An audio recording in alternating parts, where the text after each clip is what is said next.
Pronto, agora tá gravando. Então, gente, é o seguinte, realmente é um momento bastante difícil, né? Ninguém aqui estava prevendo, na verdade, né? Essa situação.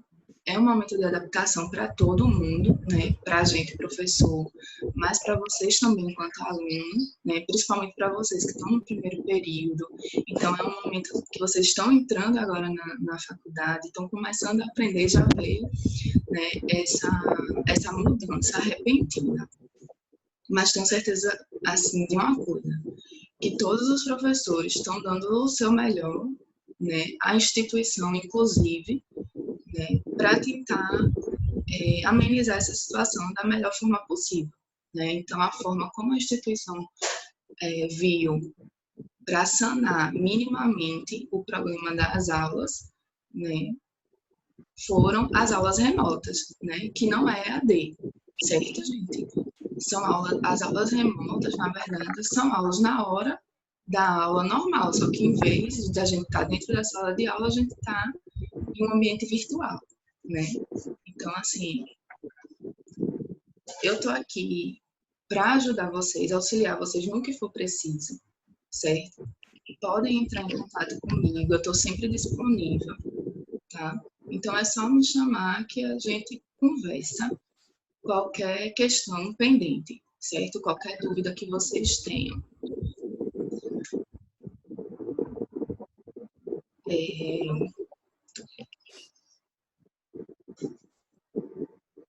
Tá, a Andresa conseguiu entrar, né? Isso. Beleza, Andresa. Vejam, gente, outra coisa que eu queria dizer para vocês. Eu gostei muito da dedicação de vocês no último trabalho. Realmente está todo mundo de parabéns, né? Eu vi que vocês se esforçaram para fazer. Eu sei que tiveram algumas pessoas que tiveram problemas, não conseguiu fazer o trabalho por conta do tempo mesmo, né? Infelizmente, a gente tinha um prazo de postagem, tá, das notas, por isso que eu coloquei para vocês fazerem no horário da aula, para poder vocês conseguirem se organizar para fazer a atividade. Mas eu tenho certeza que nos próximos a gente consegue resolver essa questão, tá? Mas realmente os trabalhos ficaram muito bons, né? Eu acho que todo mundo assim se esforçou bastante para fazer, né? Com uma dedicação assim excelente, né? Então, diferente dos outros trabalhos que vocês tinham feito, esse realmente ficou num nível de qualidade muito bom, que realmente é um nível de qualidade de uma graduação, certo? Então, não fiquem chateados quando eu estou pegando no pé de vocês para fazerem as coisas um pouquinho melhor, mas é porque realmente é importante para a nossa formação. Tudo que a gente faz aqui é importante para a nossa formação, para o nosso crescimento, certo? Então, realmente se esforcem, né, porque isso é para vocês mesmos, tá? Então, a aula de hoje vai ser sobre... A gente vai ter uma contextualização, vai fazer uma contextualização do histórico da educação infantil. Eu trouxe para vocês os slides da aula, né? Vejam se vocês conseguem ver aí. Deixa eu colocar aqui.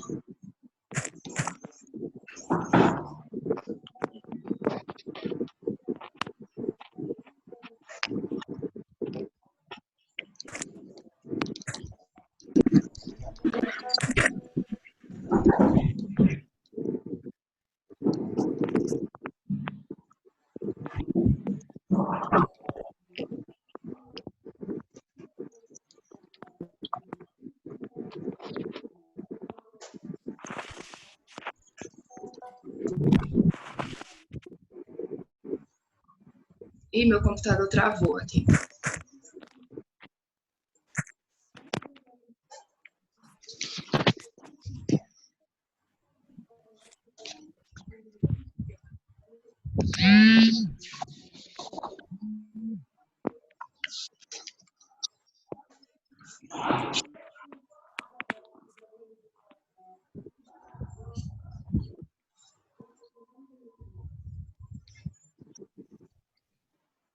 Vocês conseguem ver, gente?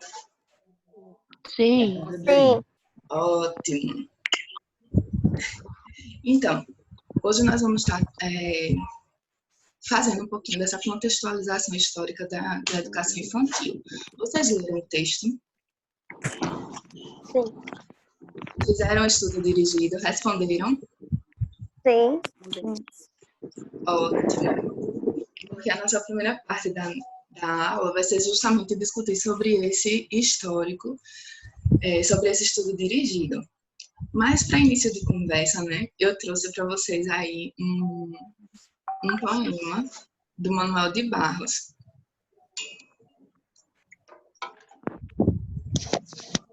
Vejam. Quem pode ler para mim?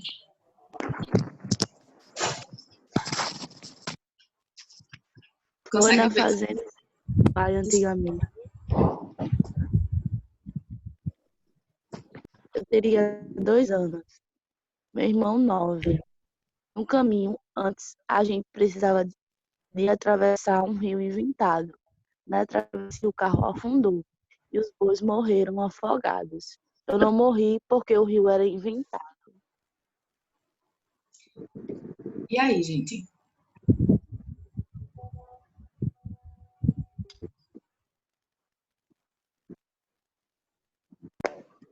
O que é que esse poema está dizendo para a gente? Vejam, foi na fazenda de meu pai antigamente. Eu teria 2 anos, meu irmão 9. No caminho, antes, a gente precisava de atravessar um rio inventado. Na travessia, o carro afundou e os bois morreram afogados. Eu não morri, porque o rio era inventado. Significa que a criança inventou, no caso, tipo essa historinha, entendeu? E por ele ter inventado, ele não morreu na historinha, só outras pessoas. Ele está justamente chamando a atenção da gente para a capacidade criativa que a criança tem. Né? Toda criança ela é dotada de uma criatividade, né? De uma imaginação extremamente fértil, né? Que a gente precisa estar fomentando, né? Essa criatividade. Né? Então, veja, por isso que ele disse que ele não morreu. Porque ele consegue abstrair, a criança ela consegue abstrair e, ao mesmo tempo, pensar numa completude das coisas. Né? Então, vejam. Primeira questão do nosso estudo dirigido. Quem vai se propor responder? Qual foi o objetivo do texto?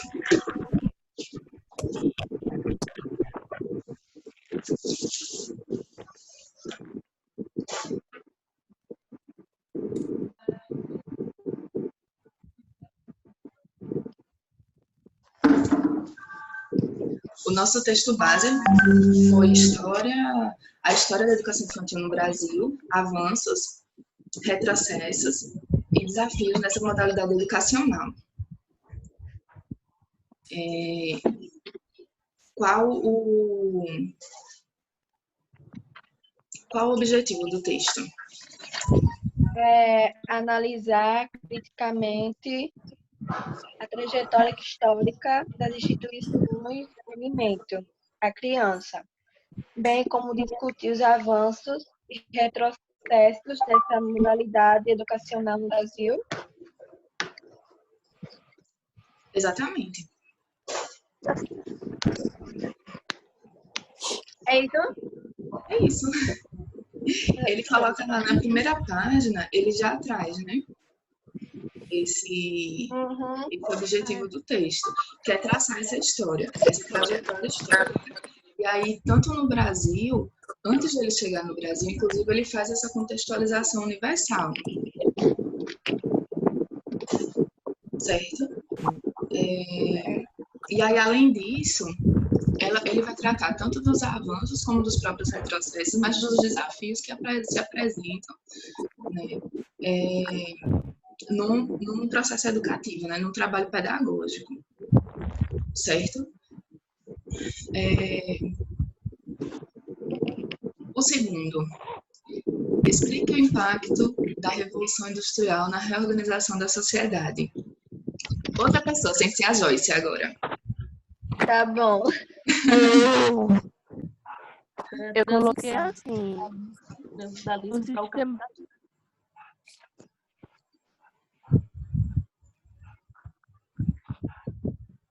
Aí houve a substituição da força humana pelo motor, do modo doméstico para a indústria, fábrica, e da ferramenta pelas máquinas. Quem completa a resposta de Cíntia? eu coloquei que a mãe, no caso, digamos assim, depois que entrou no sistema fabril, ao invés de, tipo assim, se desmembrou da estrutura social de, como assim, uma educadora e cuidadora dos seus filhos. Quem era que estava falando? Mariana. Mariana. Uhum.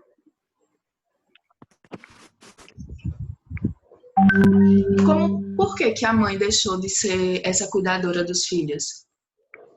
Porque ela foi introduzida no sistema fabril. Só as mães? Os filhos também. Mas aí, logo depois, os filhos, no caso, se desmembraram do sistema fabril, de uma certa forma. É, mais ou menos isso. Mas por que houve essa inserção das mulheres e crianças no sistema fabril?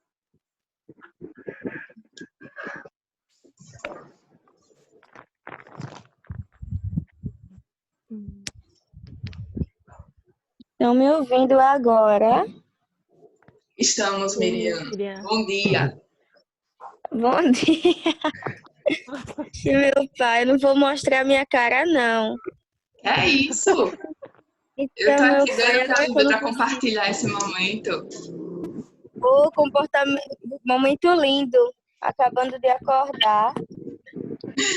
Mas enfim, consegui, vamos lá, que bom. Demorei, mas Ótimo. consegui. Muito bom. Responda aí a pergunta da professora Miriam. Miriam. Também não pegar, Mariana, como eu vou saber? Pronto, eu vou perguntar de ela. novo. Por que houve essa inserção das mulheres e crianças no sistema fabril? A gente tem uma reorganização da sociedade, né, que a gente passa do sistema feudal para o capitalismo, né, como Cíntia falou, dessa produção doméstica para o sistema fabril. E aí ela fala da inserção das máquinas na organização fabril, certo? Sim. Então, o que eu quero perguntar é por que houve essa possibilidade das mulheres e das crianças entrarem no sistema fabril? Elas também ganhavam pela mão de obra dos filhos, não era isso? E a mão de obra também era mais barata. Exatamente. Então, vejam, primeiro a gente tem o homem, que ele trabalha, né? Ele trabalha e ele recebe para sustentar ele e toda a família. Aí agora, com a inserção das máquinas, fica mais fácil, né? Não é um trabalho pesado, então eles conseguem pessoas mais frágeis, né? No caso as mulheres e as crianças, para entrarem no sistema de produção. Colocando as mulheres e as crianças no sistema de produção, o homem não vai mais receber pela família toda, para sustentar a família toda, para manter a família toda, né? Ele vai receber por ele, a mulher vai receber pelo trabalho dela e a criança vai receber pelo trabalho que ela fez. Então, ele pega o salário que era de uma pessoa só e divide para toda a família. Então, cada um recebe, não é que eles vão estar recebendo mais, porque agora são 3 ou 4 pessoas trabalhando na família, mas é porque ele vai pegar o salário que era do homem e ele vai distribuir esse salário entre as outras pessoas que vão estar trabalhando. Então, na verdade, o que a gente tem é um barateamento da mão de obra de trabalho, certo?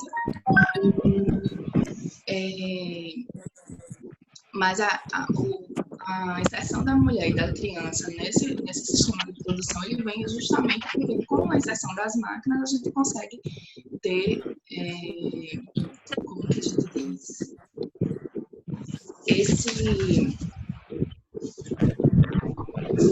ele fala aqui no texto, né? O emprego de trabalhadores sem força muscular e com membros mais flexíveis.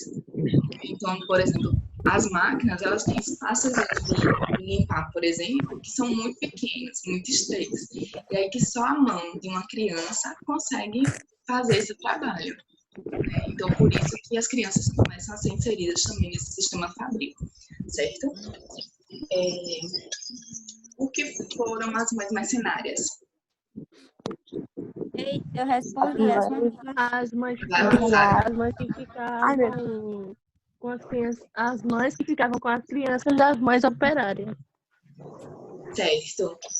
E como era esse ficar? Elas ficavam, ai meu Deus, elas ficavam tipo passando ensinamentos, tipo, ensinando sobre questão de moral, elas ensinavam tipo, eu acho que eram rezas, para construir tipo o caráter moral da criança, mais ou menos isso, entendeu? Todo mundo concorda com a Mariana? As mães mercenárias, elas serviam para construir esse caráter moral das crianças? Não, tipo assim, deixa eu ver se eu me expressei bem. Sobre a questão do caráter moral. Quem é que tá falando, gente? É a Mariana mesmo, né? É, professora. Vou ficar calada. Vou me calar. Vai logo, Mariana. Era precário. Tipo, teve uma parte do texto que eu me lembro, eu não sei se eu me expressei bem sobre a questão do caráter moral, não. Falava sobre questão moral. Eu vi uma parte interessante que dentro desse, tipo, quando as mães operárias deixavam os filhos com essas mulheres, aconteceram muitas mortes, porque eles eram, tipo, eles eram tratados com violência para poder aprender, tipo, as coisas, entendeu? Mais ou menos assim. Achei bem interessante essa parte do texto. Isso, sobre a questão do moral, não sei se eu me expressei. Eu vi no texto. Sobre a questão do moral, não sei se eu me expressei bem. Pronto, seria isso. Índia.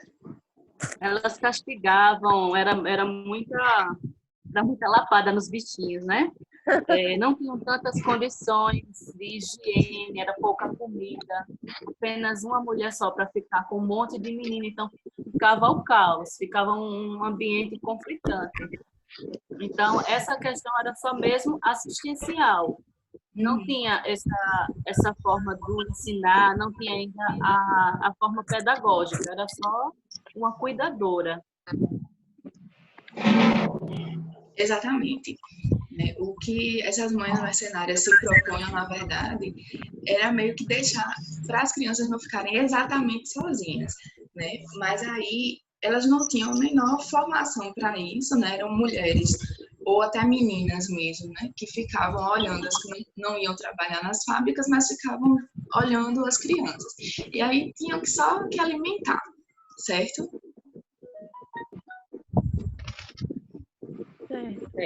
Certo. Gente, Eita, Larissa, tem tempo para reunião? Parece que sim. Mas aí qualquer coisa eu mando o link para vocês de novo, tá? Ele tá dizendo que acabou o tempo, né? Foi. Apareceu. O meu apareceu não, ou apareceu e eu não vi. Meu apareceu. O meu apareceu também. Tá, se ele desligar aqui, aí a gente... Tá. Eu mando outro link para vocês, certo? Vejam, de fato, as mães, na verdade, essas mães mercenárias, na verdade, era só para ficar de olho nas crianças e não dizer que elas realmente estavam sozinhas, jogadas ao léu. Mas o que acontecia é que muitas espancavam mesmo, batiam nas crianças, né? Tinha uma taxa de mortalidade altíssima, né? As crianças não aprendiam nada e ficavam muito soltas na rua também. Isso acontecia muito, certo? Então, por isso que essas mães eram chamadas de mães mercenárias, porque elas só ficavam com as crianças para receber um certo dinheiro, né?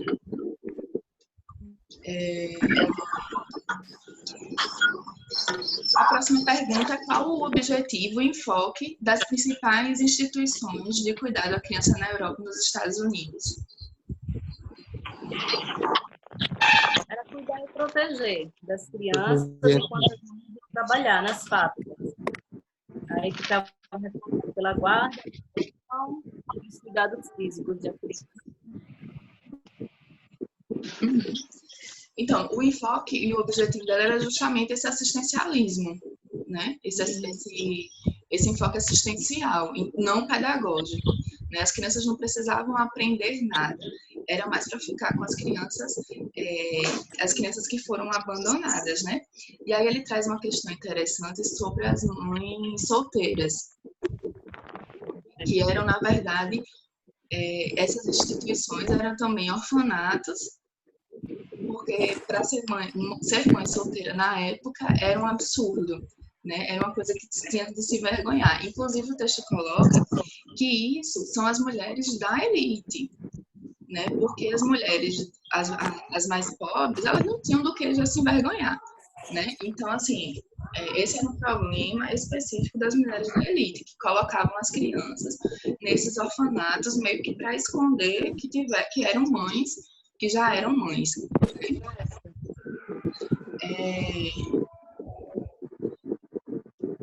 E quem foi que criou o primeiro jardim de infância?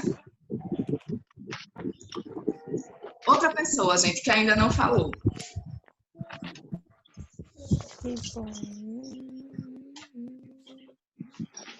Foi Freud. Freud. Onde, quando, por quê?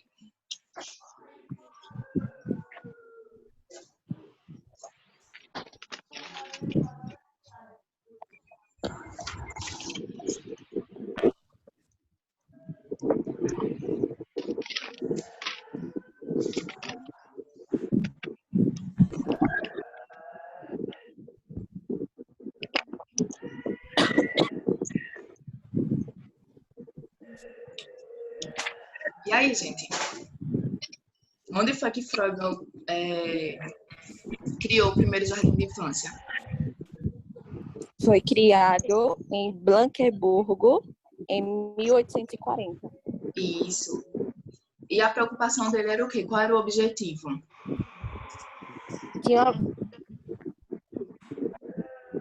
Tinha o objetivo de cuidar, não só de educar e cuidar das crianças, mas transformar a estrutura familiar de modo que as famílias pudessem cuidar melhor dos seus filhos. Exatamente. Então, vejam, vai chegar uma época nas fábricas que os donos das fábricas eles vão se preocupar com a organização familiar. É quando vão surgir as vilas dos trabalhadores das fábricas. Por quê? Era um momento que se tinha muito problema de alcoolismo, por exemplo. Então, as pessoas deixavam de trabalhar ou iam trabalhar bêbadas, né? Então, o que é que os donos das fábricas faziam? Né? Faziam vilas de trabalhadores da fábrica, onde eles colocavam assistentes sociais, fiscais mesmo, para ficar vigiando os trabalhadores das fábricas, para que eles não bebessem, para que eles se comportassem de uma forma íntegra, entende? Então, esse transformar a estrutura familiar desses jardins de infância, né, ele dá a oportunidade de cuidar das crianças, né, de educar essas crianças e também de transformar essa estrutura da família, porque eles ficam vigiando toda a família e organizando a própria família, a forma de vida dessas famílias, certo?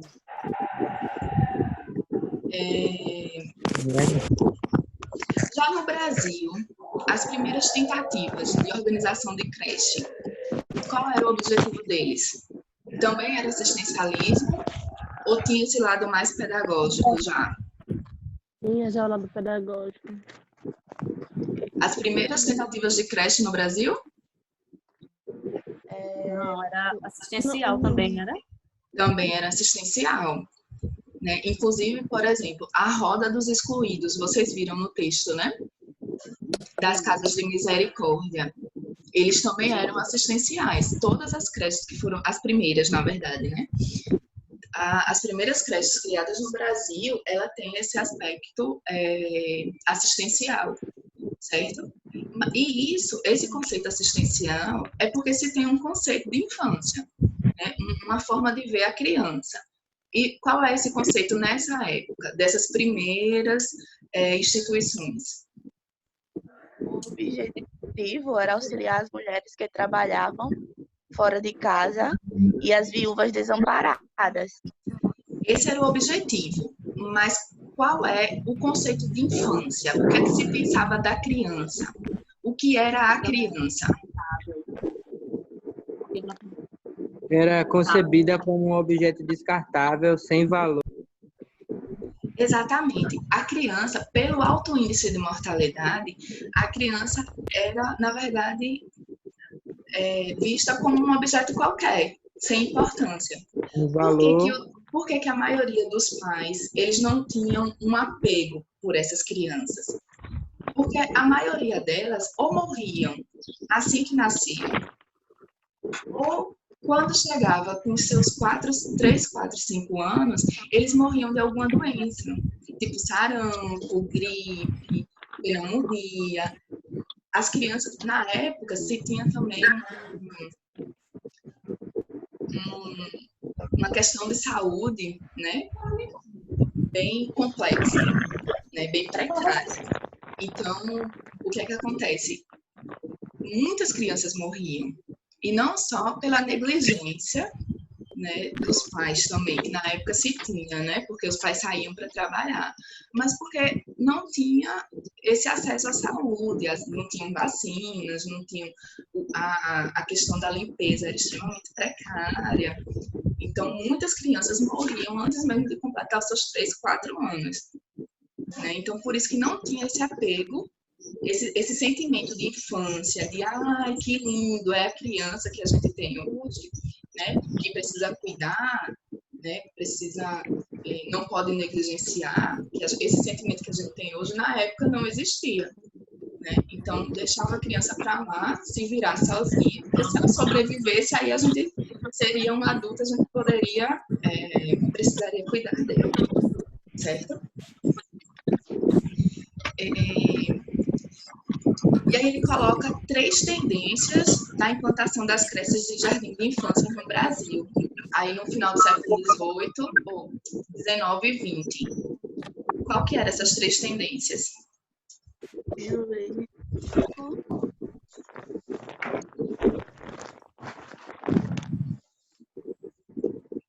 Jurídico, policial, médico, higienista e a religiosa. Exatamente. E aí, essa jurídico policial que vai defender essa infância moralmente abandonada, né?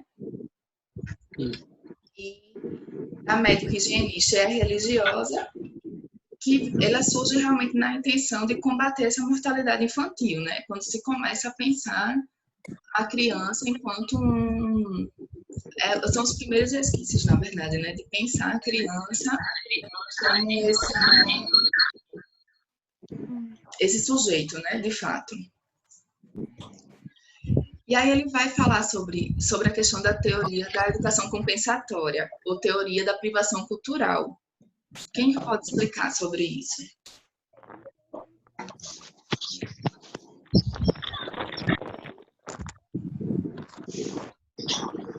Miriam, mulher, cadê tu? Tô dormindo. Acorda, mulher. Responde aí essa. O que é a educação compensatória? A professora, eu não tô achando.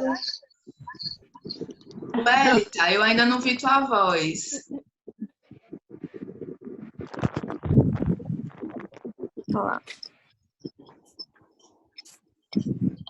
E aí, o que é a teoria da educação compensatória? Conjunto.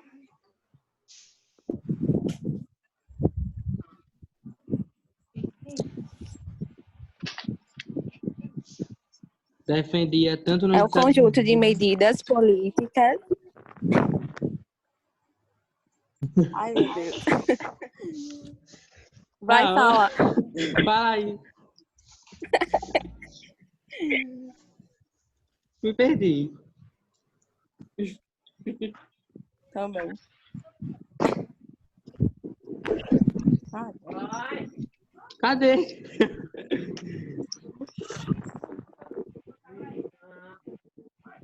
E aí, gente? Considerar.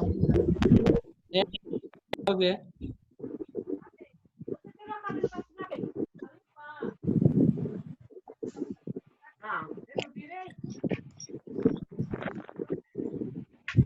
E aí, tinham duas pessoas respondendo, agora não tem mais ninguém?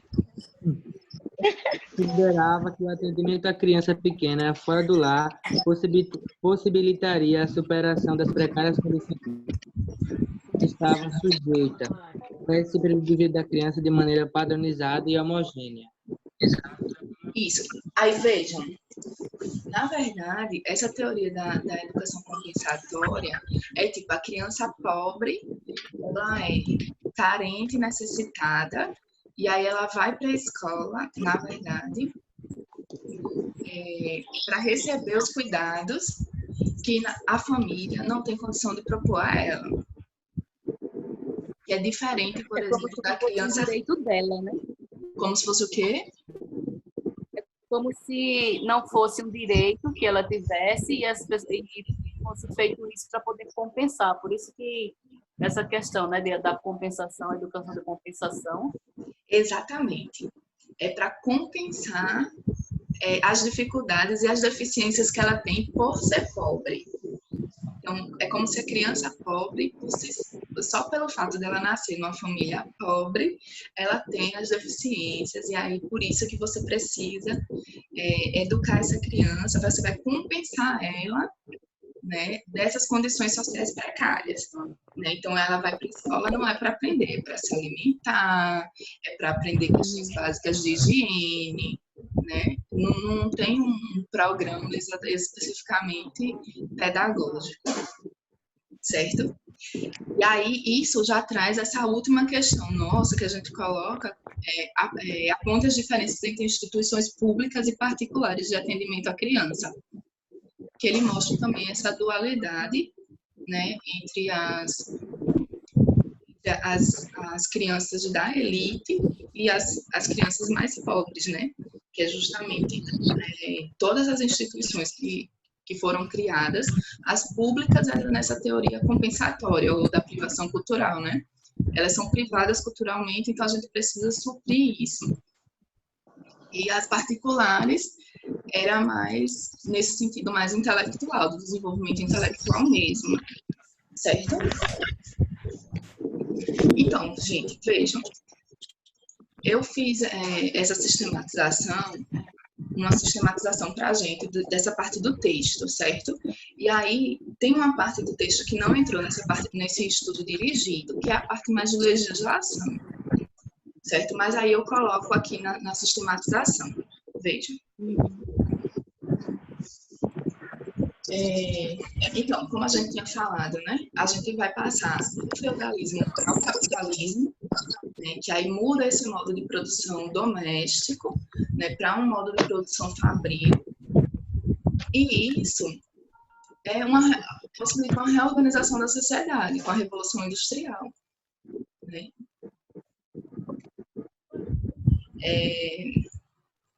E aí, essa revolução industrial, essa reorganização da sociedade é que vai possibilitar a entrada da mulher e da criança no mercado de trabalho, né, e vai alterar a forma da família de cuidar e educar dos filhos. Então, a mãe, ela não fica mais em casa com os filhos, ela precisa sair para trabalhar, inclusive as próprias crianças, né, vejam a imagem aí, as próprias crianças, elas precisam ir para as fábricas para trabalhar, né? Ou quando elas não vão para as fábricas trabalhar, elas ficam com essas mães, ficavam, né, com as mães mercenárias, que não tinham cuidado algum com essas crianças, né?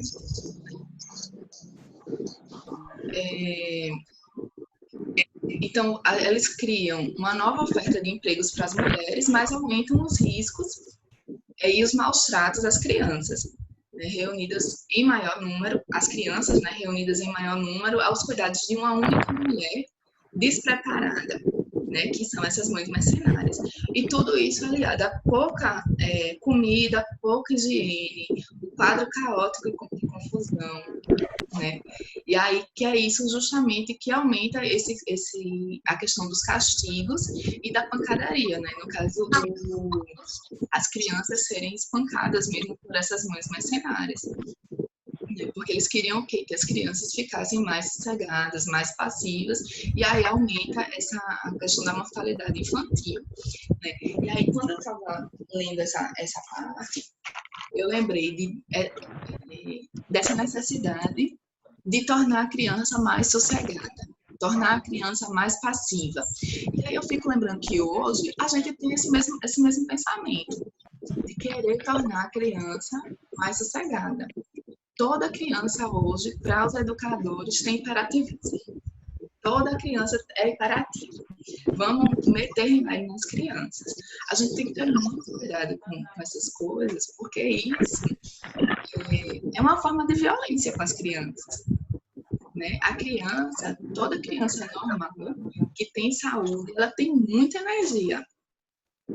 Uma criança saudável, ela tem bastante energia. Então, o que a gente tem que fazer, na verdade... Oi? No costume, essa forma não pedagógica, né? Porque muitos educadores não fazem dessa forma. Mas ficou tão no costume que, às vezes, até na minha adolescência mesmo, alguns professores lá do infantil falando: eita, vamos fazer isso para ver se esse menino fica quieto. Tudo bem como o menino fica quieto. Menino é menino, menino que tem saúde é alegre. Pois é. Aí, tipo, você vê o Rubem Alves falando eu lembrei do vídeo do Rubem Alves falando, né? Que é uma história de querer botar a criança em silêncio, botar a criança na escola tem que ficar em silêncio, né? E aí ele fala, a criança, se ela estiver interessada, ela vai ficar em silêncio. Vai. Mas a criança também, ela vai fazer muitas zoadas, porque criança é assim, né? Criança gosta de brincar, criança gosta de correr, criança gosta de falar, de se expressar. De atenção, justamente. E aí a gente precisa trabalhar, sabe? Aprender a trabalhar com isso, né? A como contornar essas questões para satisfazer essas necessidades das crianças, certo? Então, veja, as primeiras instituições que foram criadas, ela tinha esse cuidado, esse objetivo de cuidar e proteger as crianças, né? Enquanto as mães saíam do trabalho. Então, ele tinha mais voltado para essa questão assistencialista, certo? Que era dessa higiene, de dar comida, né? Para tirar das mães mercenárias, né? Mas também tinha um certo lado pedagógico dessas instituições na Europa e nos Estados Unidos, né? E aí ele dá alguns exemplos do educar mesmo. Ele dá uns 3 exemplos, que era a escola de tricotar, e dá mais uns 2 exemplos dessas escolas que tinham um caráter um pouco mais pedagógico. Não tanto, mas já tinham esse caráter pedagógico. Mas que a maioria delas, ela vai ter esse objetivo assistencialista, né? De guarda da criança, de higienizar, de alimentar, né? De cuidar fisicamente para a criança não se machuque e não morra, né? Não aumente esses índices de mortalidade.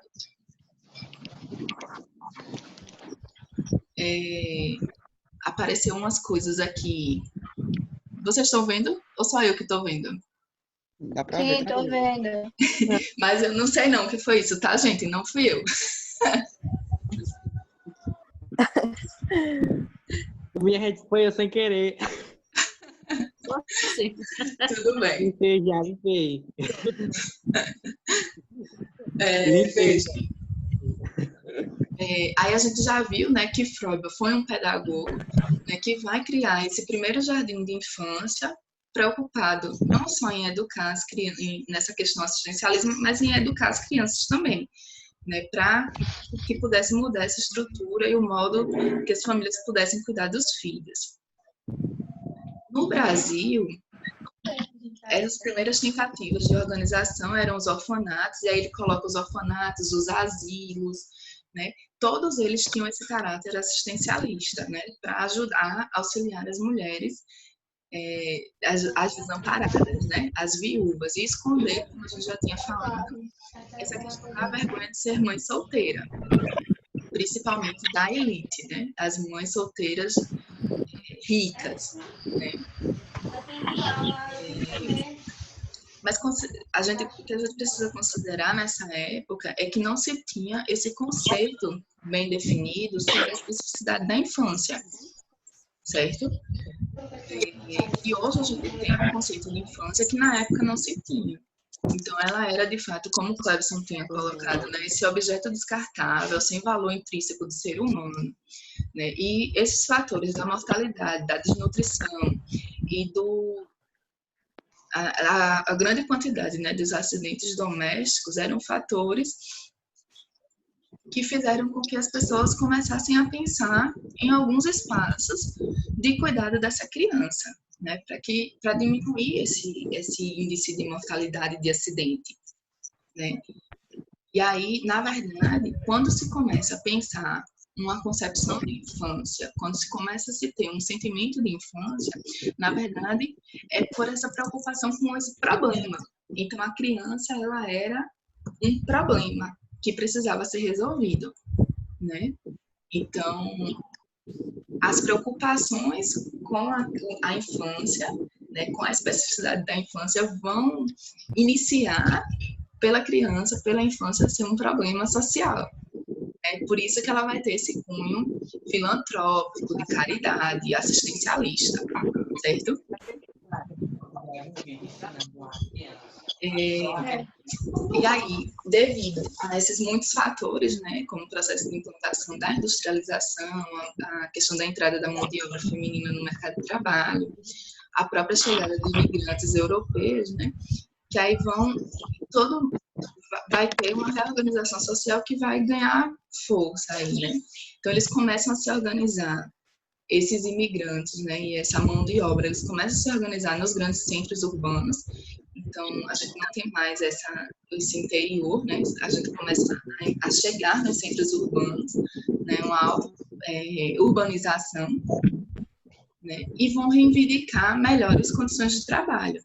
Né? E essas melhores condições de trabalho que vão ser reivindicadas, esses movimentos de reivindicação de melhores condições de trabalho, dentre elas tem instituições para cuidar das crianças.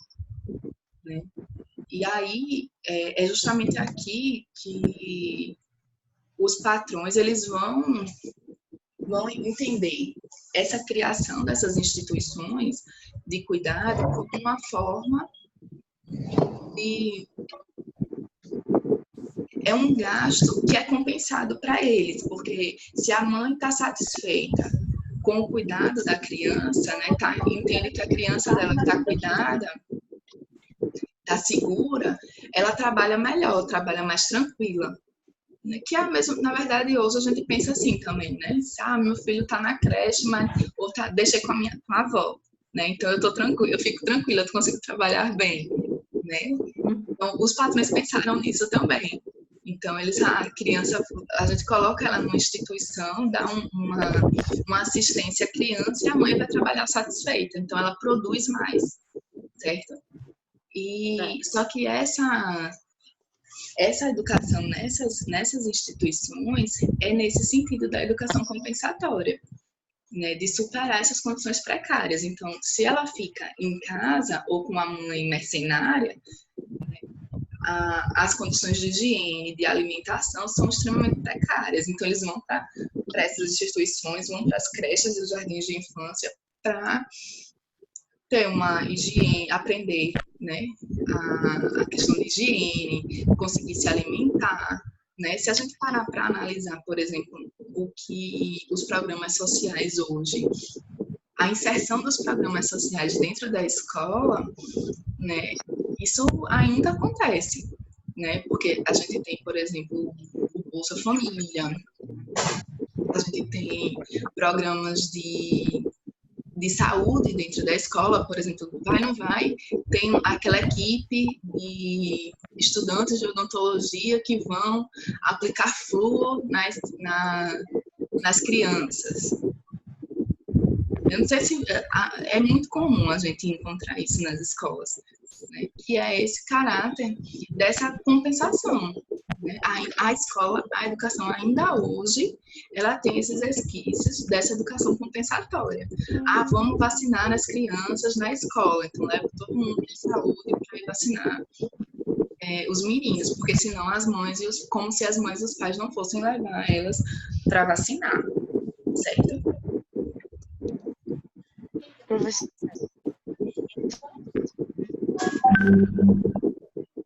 então, vejam.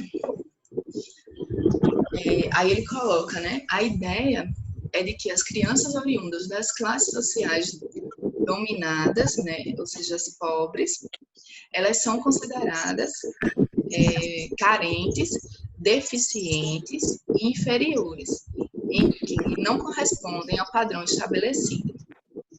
Faltaria a essas crianças, privadas culturalmente, determinados atributos ou conteúdos que deveriam ser incutidos nela. Então, a gente abre a caixinha da criança e o trabalho nosso é enfiar esses atributos, esses conhecimentos, esses conteúdos que eles não têm, que eles foram privados culturalmente, né? Por esse motivo, e a fim de superar as deficiências de saúde e nutrição, assim como as deficiências escolares, são oferecidas diferentes propostas no sentido de compensar tais carências. Nessa perspectiva, a escola funcionaria, segundo a autora, como mola propulsora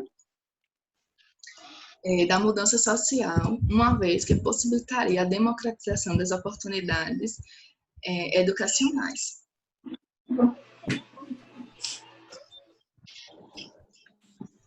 Na verdade, e aí o que a autora do texto chama a atenção para a gente, é que, na verdade, isso é uma forma de esconder os problemas, os reais problemas da sociedade. Porque você sempre fica jogando os problemas para o futuro, né? A gente tem a desigualdade social é imensa, mas a gente não precisa resolver isso agora, a gente pode deixar para resolver no futuro.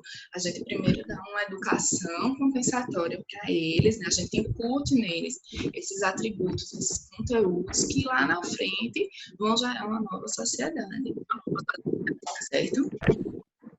Que eles vão conseguir desenvolver e fazer com que o país também desenvolva, né? E perca essas desigualdades sociais, e que todo mundo consiga a igualdade social, né?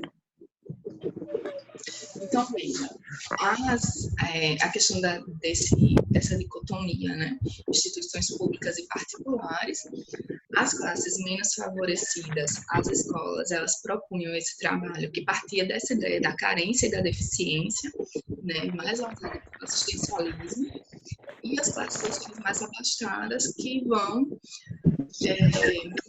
nessa questão da privilegiar a criatividade, a socialização, enfim. Aí ele entra no aspecto da legislação, né? Então, somente em 1980 é que vários setores, né, da sociedade, eles vão começar a pensar na infância enquanto sujeito de direito.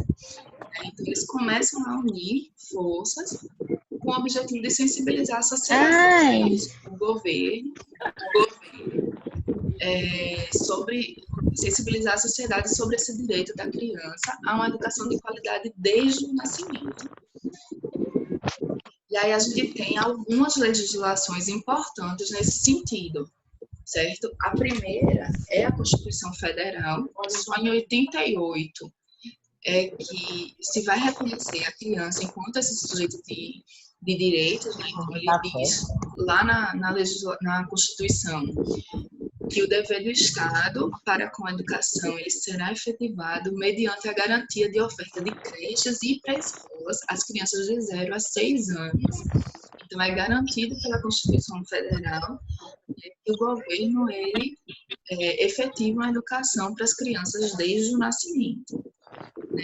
E aí, o Estatuto da Criança e do Adolescente, em 1990, ele vai trazer uma nova visão de infância, né? E ele vai dizer que a criança e o adolescente, eles devem ter assegurados os direitos fundamentais inerentes à pessoa humana, para que seja possível, desse modo, ter acesso às oportunidades de desenvolvimento físico, mental, moral, espiritual e social, em condições de liberdade e dignidade.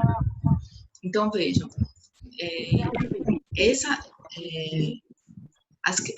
esse direito ao desenvolvimento integral da criança. Então, não é só o desenvolvimento físico ou cuidado físico, né? Não é só uma questão da alimentação, mas é uma questão do desenvolvimento físico, moral, espiritual, social. Né? Então, é na integralidade da criança, na integralidade do sujeito. E aí, entre 94 e 96, a gente vai ter aí a Política Nacional de Educação Infantil, que vão estabelecer algumas diretrizes pedagógicas, né, e de recursos humanos também, com o objetivo de expandir a oferta de vagas e promover a melhoria da qualidade do atendimento para esse nível. Então, é quando se começa a pensar, né, na formação profissional, né, no caso dos professores, para a educação infantil, certo? Melhorando aí, qualificando esse serviço da educação infantil. E em 1996, deixa eu colocar aqui atrás, a gente vai ter a LDB, que vai colocar a educação infantil hoje, né, como a gente tem hoje, como primeira etapa da educação básica.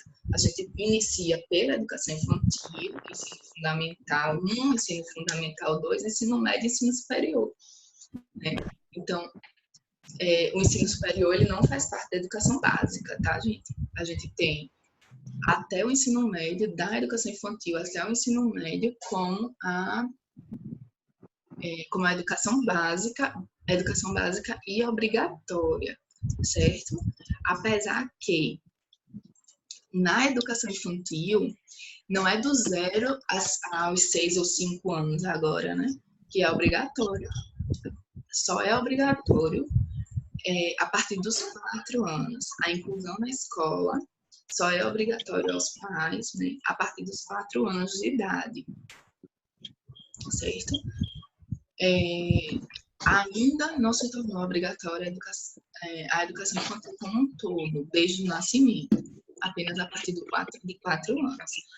Mas a finalidade da educação que coloca na LDB é promover esse desenvolvimento integral da criança, certo? E aí, a fim de complementar a ação da família e da comunidade.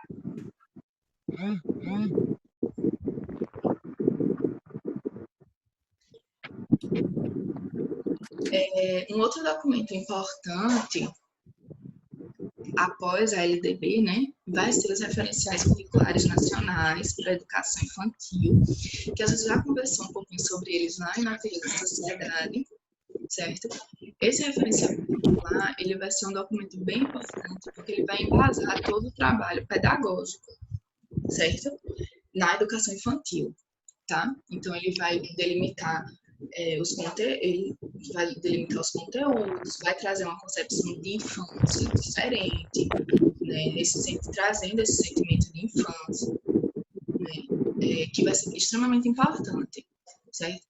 Então, o referencial ele vai colocar que educar significa, portanto, propiciar situações de cuidados, brincadeiras e aprendizagens orientadas de forma integrada e que possam contribuir para o desenvolvimento das capacidades infantis e de relação interpessoal, de ser e estar com os outros em uma atitude de aceitação, respeito e confiança e o acesso pelas crianças aos conhecimentos mais amplos da realidade social e cultural, certo? Então, é essa nova visão, né, de infância, de dar acesso à criança a esse desenvolvimento integral, de propiciar esse cuidado a partir das brincadeiras, né, e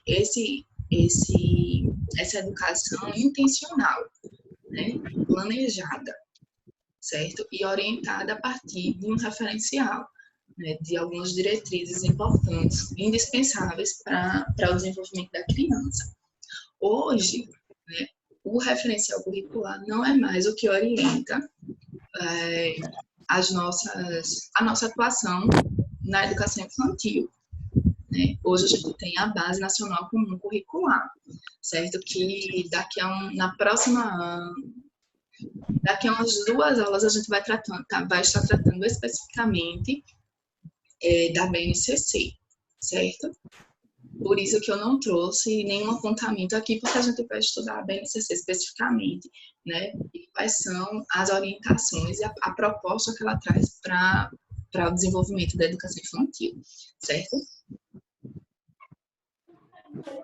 E aí, para finalizar o texto, né, os autores vão trazer alguns desafios, né? Que Quer ligar aqui para ele falar da TAM? Se colocam desde o início da criação mesmo, né, da educação infantil e desse entendimento da criança enquanto sujeito de direitos. A gente vai ter essa necessidade de pensar e repensar esses desafios.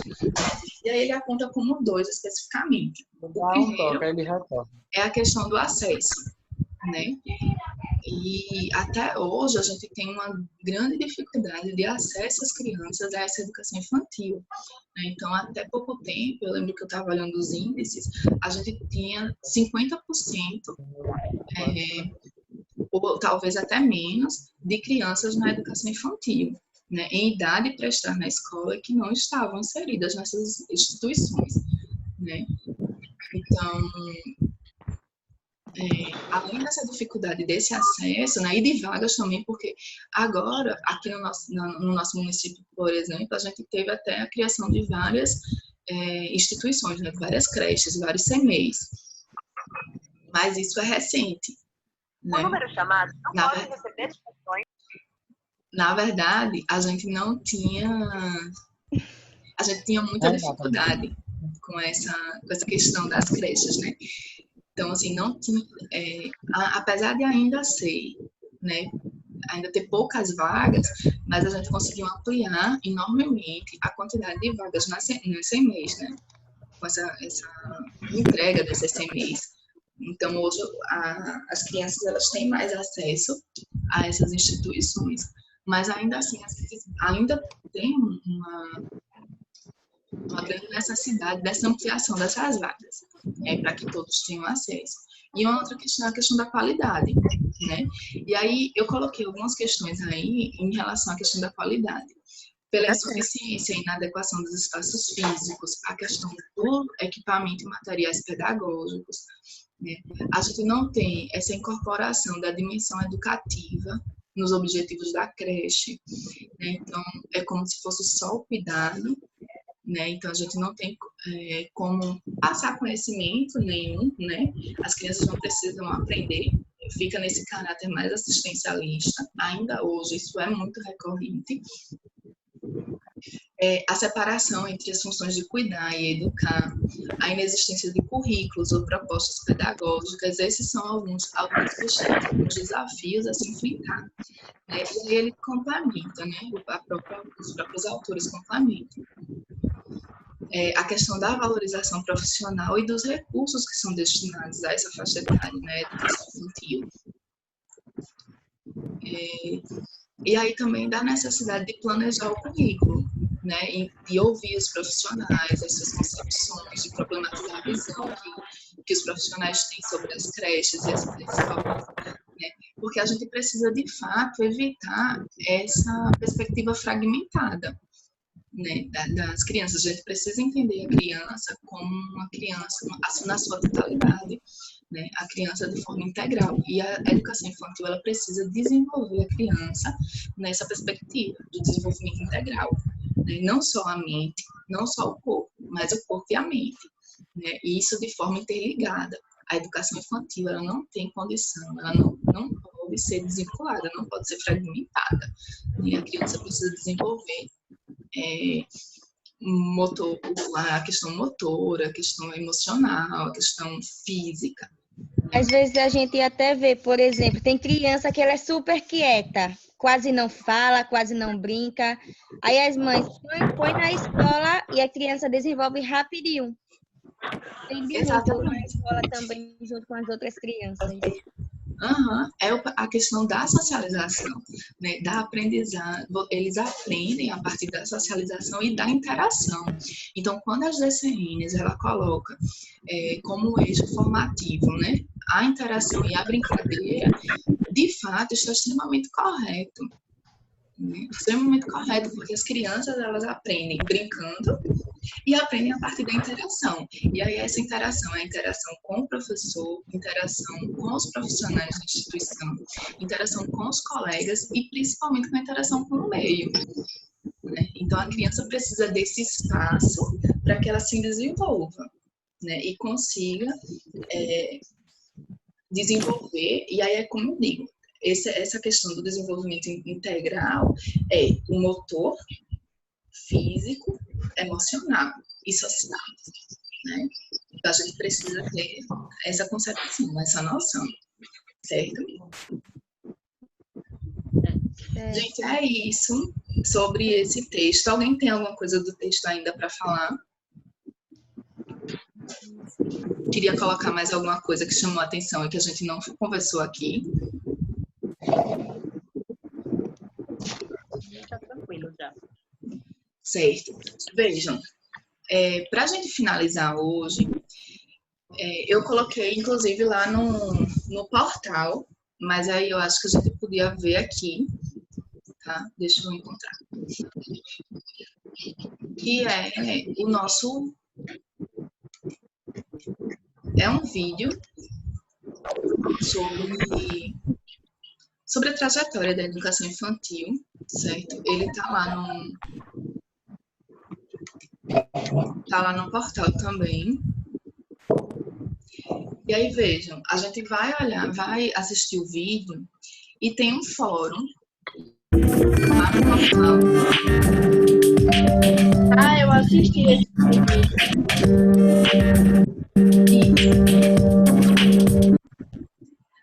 Isso, ele tá lá no portal já. Ele já tá lá no portal. Então, veja, a gente vai assistir o vídeo, certo? E vai participar lá do fórum, tá? Que a gente vai estar discutindo sobre essas questões mesmo, quais os avanços e os retrocessos que tiveram nessa caminhada aí do pensar a infância, né, das instituições como um todo, certo? Então, vejam.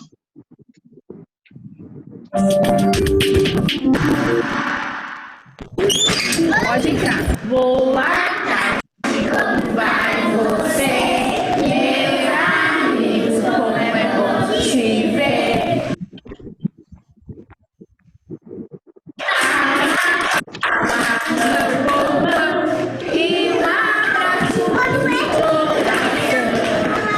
Estas são escolas municipais de educação infantil. 940 crianças entre 4 e 6 anos frequentam a EMEI Virgílio Távora, na zona sul de São Paulo. Na EMEI Maria José Maia de Toledo, que fica em Atibaia, interior do estado, são 475 alunos. Na capital ou no interior, 25% dos meninos e meninas entre 0 e 3 anos já estão matriculados em escolas de educação infantil. Aproximadamente 623 mil crianças. Nossa, fiquei com medo, hein? Entre 4 e 6 anos, 84% frequentam a escola no estado de São Paulo. Em números absolutos, 1.600.000 crianças. Até Até 2016, quem tem entre 4 e 6 anos deverá estar matriculado nas escolas de educação infantil em todo o país. Em 2009, o Congresso Nacional aprovou a Emenda Constitucional número 59. Está escrito: educação básica obrigatória e gratuita dos 4 aos 17 anos de idade, assegurada inclusive sua oferta gratuita para todos os que a ela não tiveram acesso na idade própria.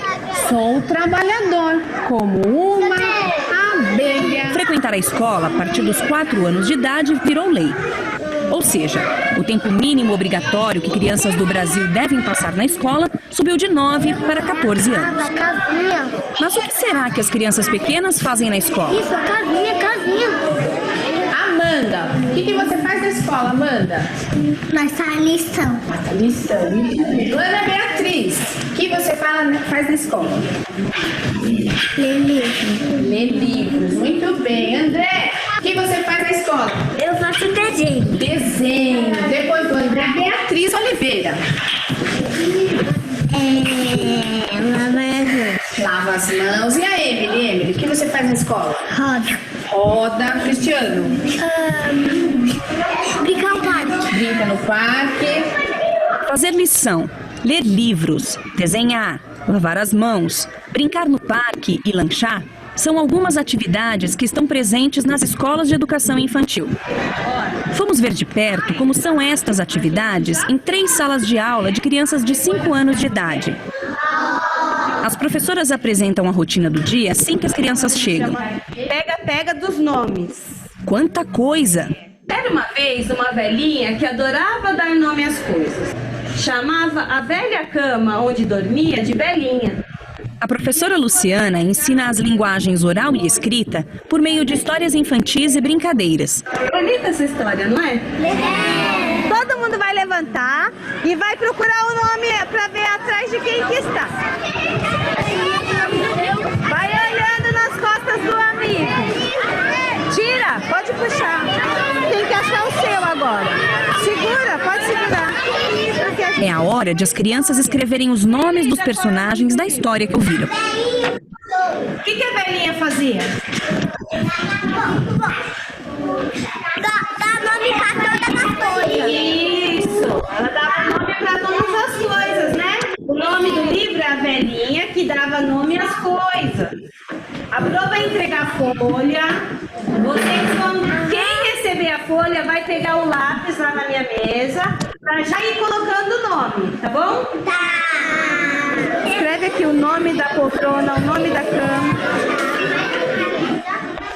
A professora Cláudia faz com que as crianças conheçam o próprio nome e o dos colegas e utiliza os crachás durante a chamada. Vou escolher um, aí vai lá, procura o crachá e coloca lá no cartaz, tá bom? Isso, Larissa, põe lá. Mariana, vem pegar o seu aqui pra mim. Senta agora. Senta aqui. Júlia. Emily. Então vai lá, Amanda, procura o seu lá. Então, quantas crianças faltaram hoje, André? Quantas crianças faltaram hoje? 9? Quantos crachás eu tenho na minha mão? 2. Só faltaram 2 crianças. Isso mesmo. Sabe quem faltou? O André e o outro. E o Natan. E depois o parque? Na turma da professora Marli, as crianças aprendem ritmo e movimento na aula de música. Posso soltar a música? Olá. Lago, cachoeira, rio e mar, poço, geleira, água. 2 batidas, depois uma, tá bom? Olá. Aratimbum, aratimbum, aratimbum, aratimbum, aratimbum. Convidamos Gisela Weisskopf e Zilma de Oliveira a assistirem às imagens que gravamos em ambas as escolas. Elas são especialistas e formuladoras de políticas públicas na área de educação infantil. A rotina é importante para eles se situarem na relação com os alunos e, por outro lado, a rotina é importante para que as crianças constituam um pensamento e uma forma de enxergar a sua própria história de maneira organizada. A diferença é que eu acho que aquela primeira professora que vai escrevendo na lousa vai dando uma dimensão mais dinâmica da estruturação dessa rotina e vai introduzindo para as crianças a escrita como um instrumento real e social. A segunda professora, tá certo? Ela já formaliza, quer dizer, tem uma escrita, mas essa escrita é formalizada. E ela, isso acaba infantilizando as crianças, porque elas não percebem a escrita como algo que elas podem se apropriar, mas como algo que já está pronto. Então, você vê, por outro lado, essa segunda escola valoriza muito mais as linguagens expressivas. Então, eles chegam, eles cantam, depois eles distribuem as fichas dos nomes, os crachás, fazer uma chamada. Agora tem um rapaz que toca um órgãozinho e toca uma aula de música, né? Quer dizer, são estilos pedagógicos diferentes, né? E que cada uma das salas tem de garantir as aprendizagens básicas. Que amiguinho que ela chama? Cachorro. O cachorro. E qual o nome que ela deu pro cachorro? Mostra um planejamento variado de atividades. E essas atividades variadas, todavia, aparecem um pouco como atividades rotineiras. Então, parece que não tem, assim, uma descoberta muito grande. Parece que nós teremos de fazer essas atividades. Acho que falta um pouquinho de um tom mais de desafio. Hoje nós vamos fazer uma coisa interessante, nós vamos fazer... Porque senão fica meio parecido que nós vamos cumprir um ritual de atividades. A questão da língua escrita para os dois grupos. Apareceu o problema da escrita e a escrita do nome. E as professoras pondo a escrita do nome em alguns jogos, algumas brincadeiras. Com relação aos jogos de procurar os nomes, da criança identificar o seu nome, ou então na chamada, reconhecer o seu próprio nome e ver depois o nome de quem é que não esteve presente, são fatos iniciais da aquisição da escrita. O momento seguinte que o professor põe, que apareceu ali de uma bandinha rítmica, eu acho que ele conseguiu uma atividade muito interessante. Parece mesmo que ele está conseguindo os ritmos e essa história de você da criança ter de esperar antes da próxima batida, ter de controlar-se para não fazer movimentos desordenados, é um aprendizado extremamente importante nessa faixa etária.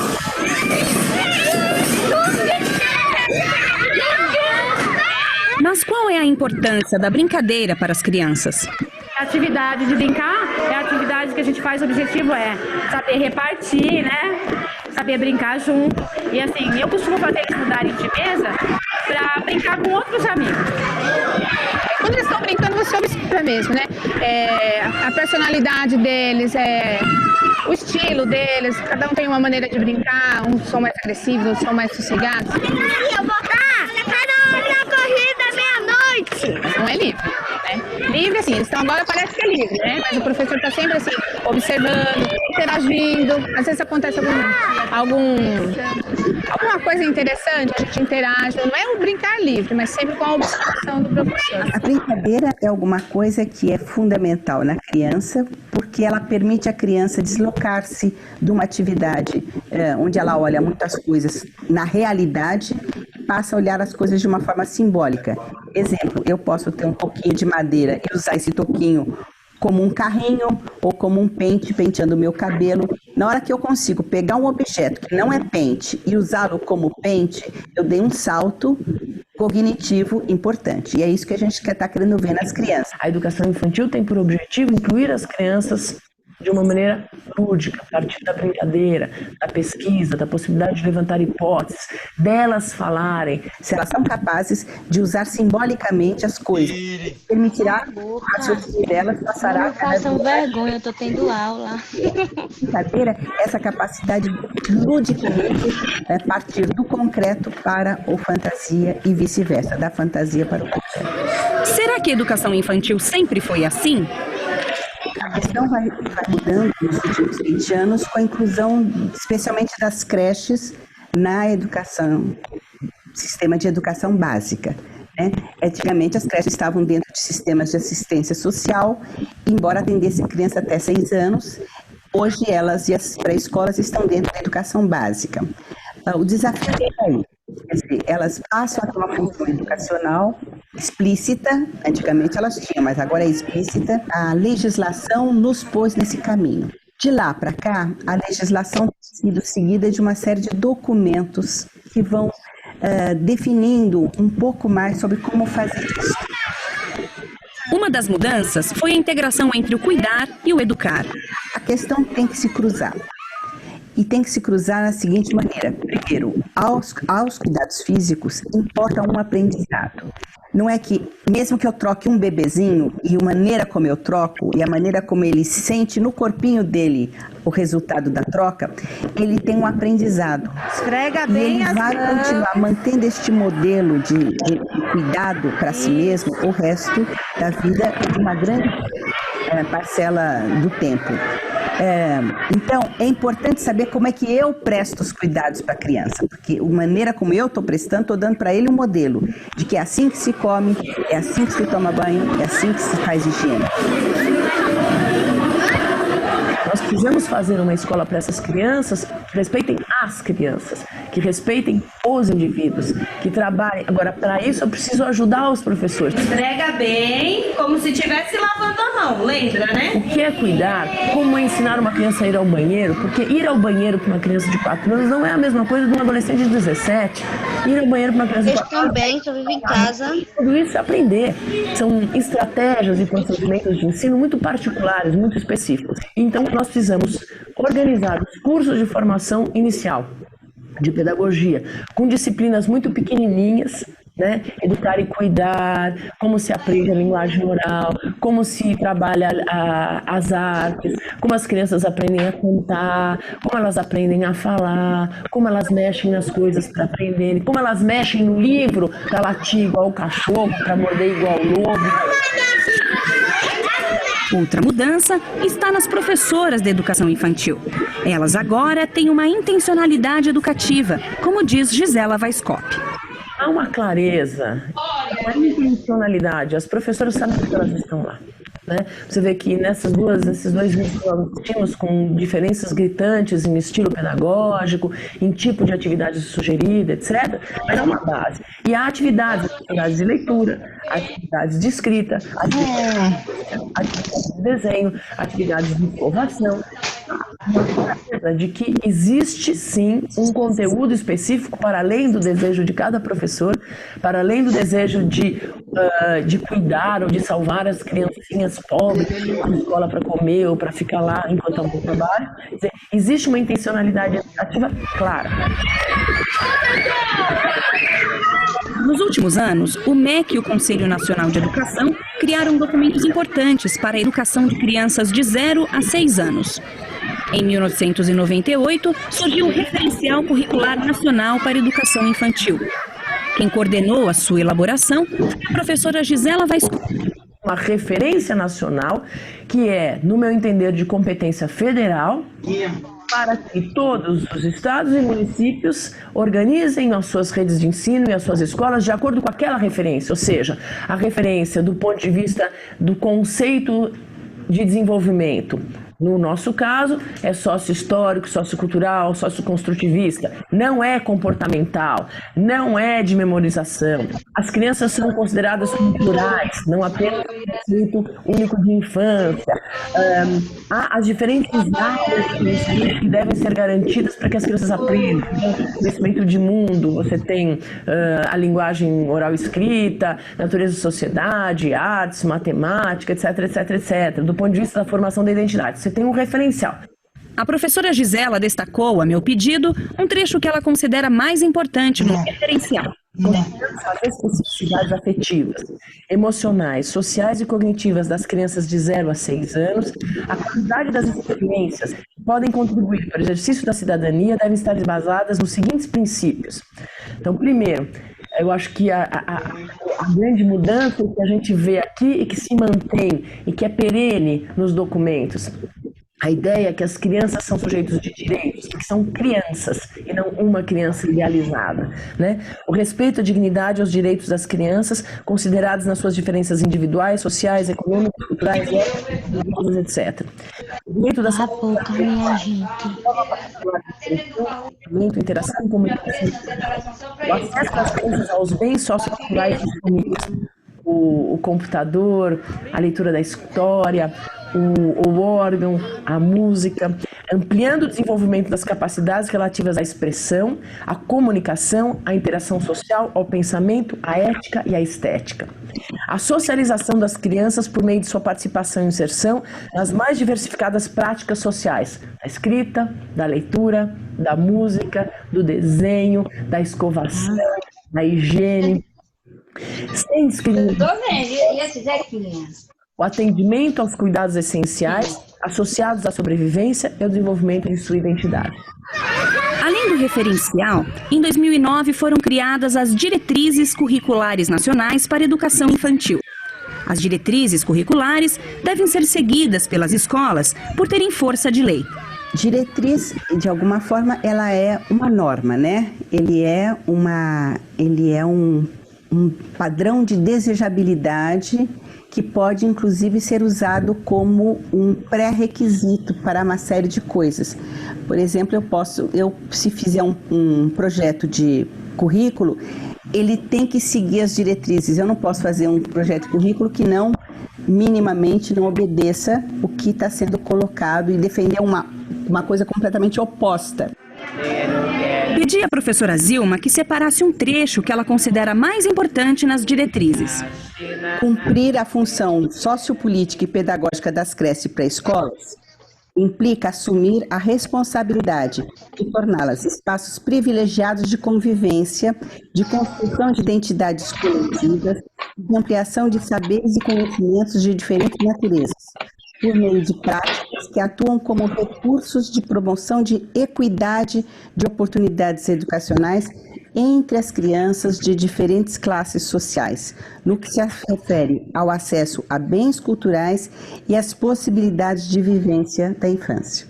Eu destacaria isso. Ele trabalha a ideia da convivência, trabalha a ideia de uma identidade sendo trabalhada, nos desafia a pensar na equidade de oportunidades, ou seja, nós oferecermos mais oportunidades, especialmente às crianças que podem estar com ambientes menos estimulantes.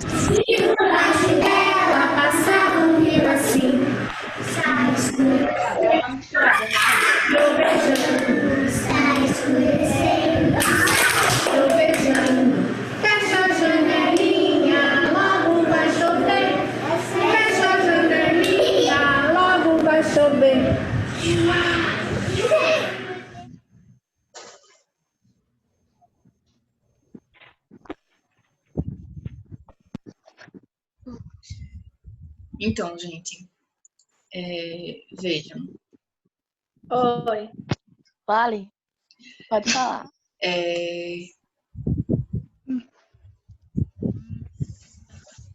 Vejam, o vídeo ele vai trazer para a gente justamente alguns aspectos bem importantes, né? Inclusive de legislação, para esse desenvolvimento e essa aprendizagem da criança de modo integral, a necessidade desses estímulos, né? E como que a gente muda a perspectiva, né? Como que era antigamente esse assistencialismo e como que esses novos documentos, essas novas diretrizes trazem outras concepções de infância, né? E do nosso trabalho enquanto pedagogo, nosso trabalho enquanto professor dessas crianças, né? Então, vejam, participem do fórum, né? Coloquem... o fórum, na verdade, ele é uma conversa, como a conversa que a gente tem no WhatsApp, né? Então, é para você interagir com um colega. Eu coloquei lá a questão, né? Uma questão para vocês comentarem os avanços e retrocessos que teve nessas concepções. Mas eu não quero respostas, não é para vocês colocarem respostas enormes, né, 2, 3 parágrafos, uma folha inteira de resposta lá. Na verdade, vocês vão pontuando algumas concepções que vocês acham importantes, algumas questões específicas, né, e para ir interagindo com os outros colegas também, inclusive fazendo essa relação da resposta de um amigo, de um colega que postou anteriormente com a sua agora, certo? Então, participem lá do fórum, entrem no AVA, né, porque realmente isso é bastante importante para a nossa aprendizagem como um todo e também para a questão das pontuações, certo? Alguém quer colocar alguma coisa do vídeo, gente? Assim, eu, após assistir esse vídeo, e também eu lembro que eu li aquele texto que a senhora passou para a gente fazer um texto, um resumo com relação ao que a gente assistiu e viu. No caso, os métodos dessas escolas que eu vi aí nesse vídeo é um método de incentivar a criança a brincar e, a partir da brincadeira, tirar algo produtivo dali, ou seja, tirar um aprendizado. Aí, como é que eu posso dizer? Aí, incentivar as crianças a tirar suas dúvidas. Depois, fazer com que a criança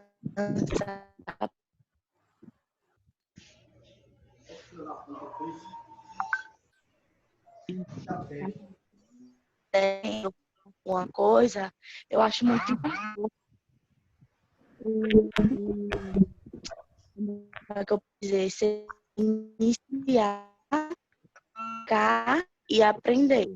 Eu acho muito importante o desenvolvimento da criança.